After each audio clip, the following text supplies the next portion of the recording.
dans une flamme de feu, na likonzi ya moto au milieu des buissons.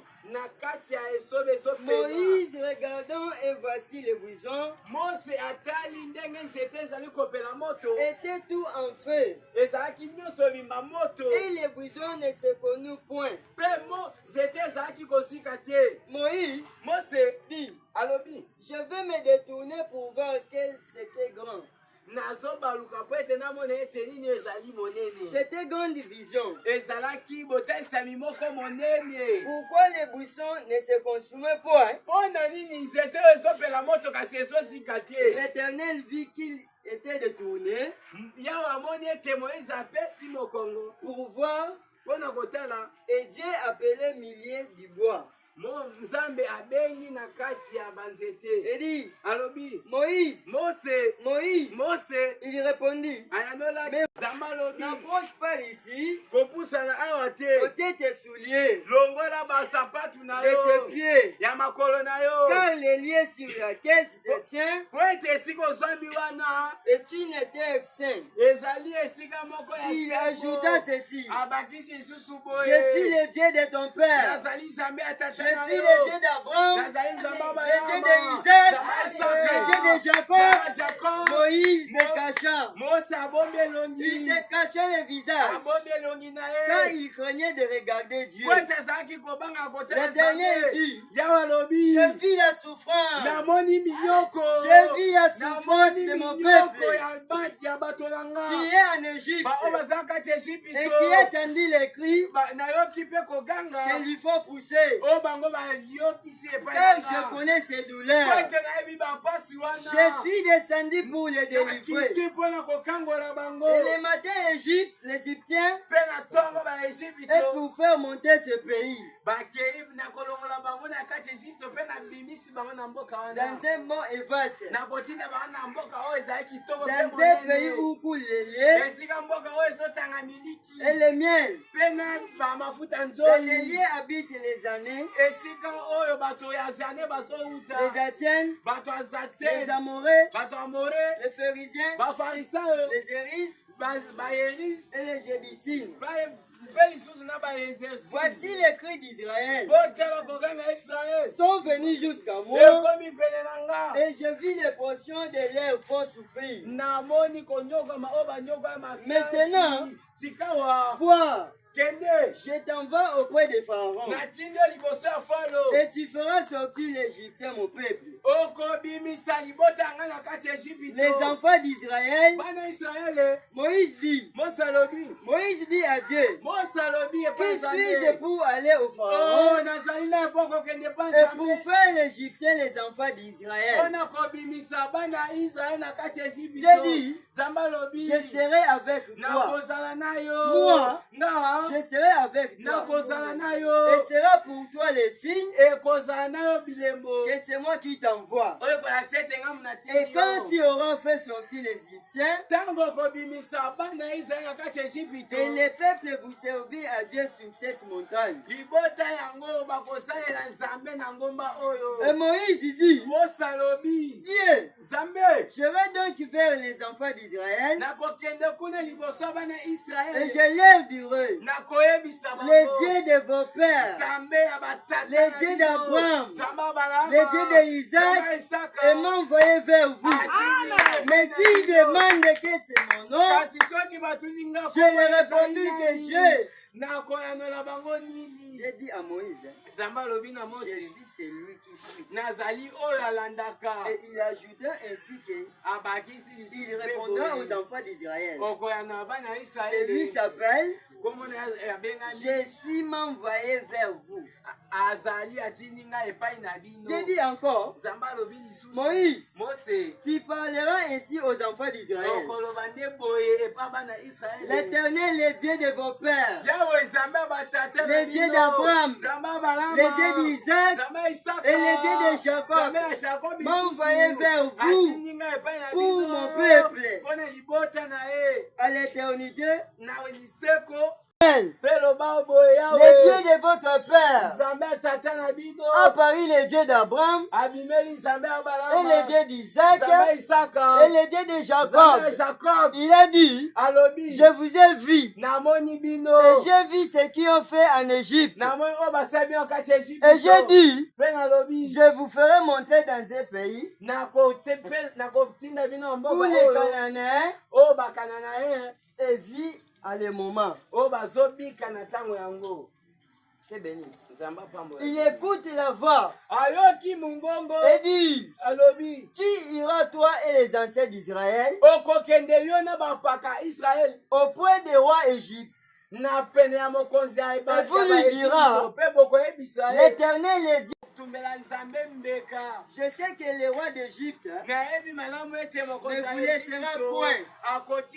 Mais car ici n'est pas une main puissante,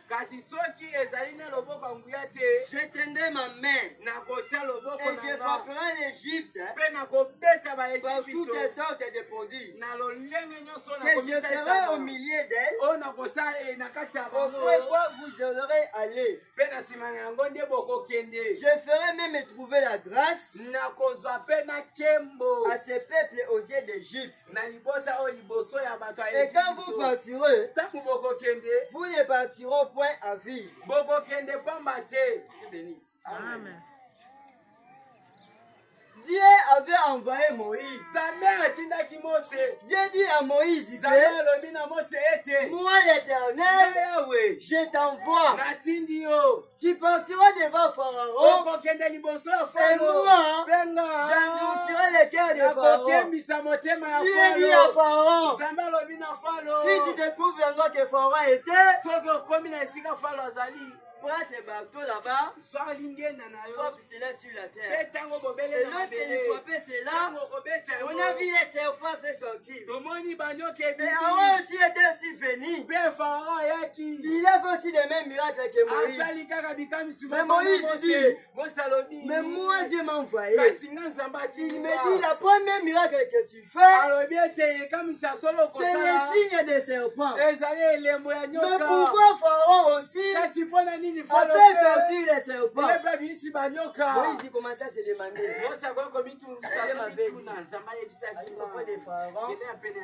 Allez lui faire la guerre. Et le même Dieu là, il a traversé de l'autre côté. Il dit à Pharaon, Moïse, il veut te faire la guerre. C'est pour cela que je te dis que toi aussi, prends aussi la position. Lorsque Moïse vient, ne libérez pas avec tous les Égyptiens. Ne les faites pas qu'ils puissent sortir. Parce que quand ils sont comme ça, ils doivent vous critiquer de tout notre pays. Prends aussi la position devant Moïse. Lorsque Moïse vient devant Pharaon, il tient ses verres qui étaient dans la main. Il frappe cela au terre, ça devient les serpents. Mais le peuple a commencé à envoyer. Pharaon aussi vient.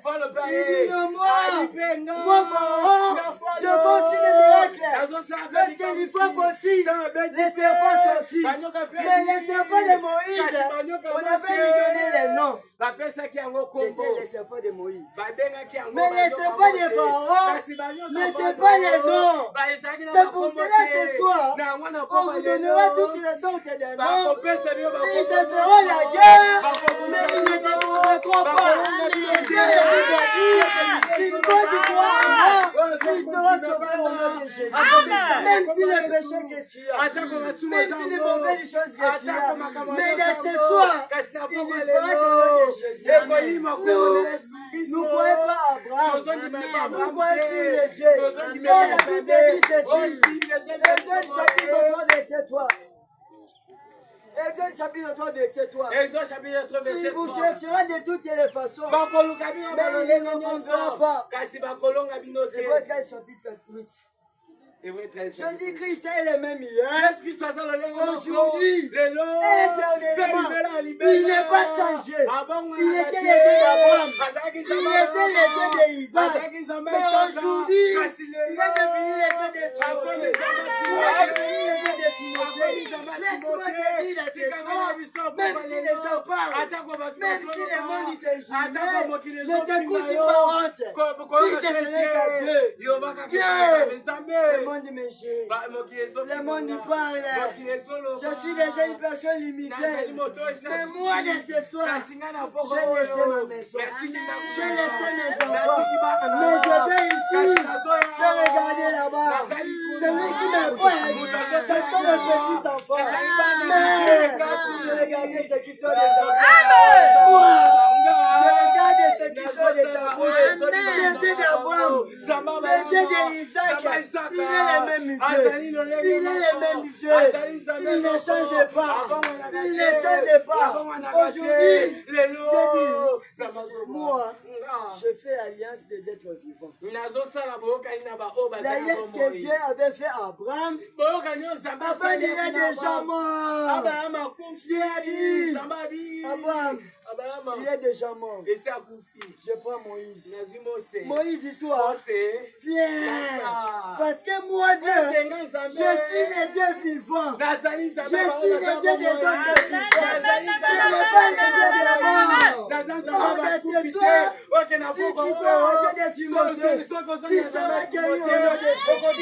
Si tu crois sur le Dieu de Timothée, même si les gens te jugent, même si les gens te parlent, ne t'écoute pas, ne te fâche pas, dis-te qu'à Dieu.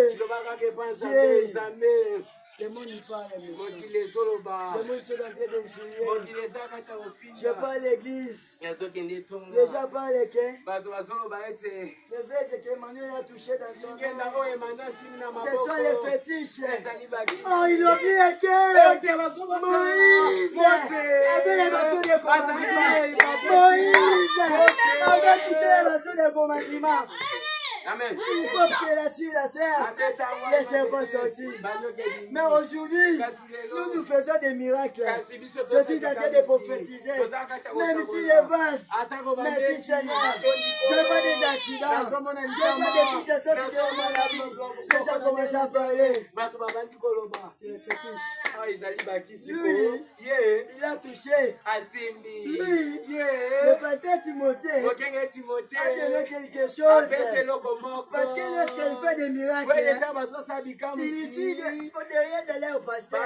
Non, Moïse avait touché les bâtons de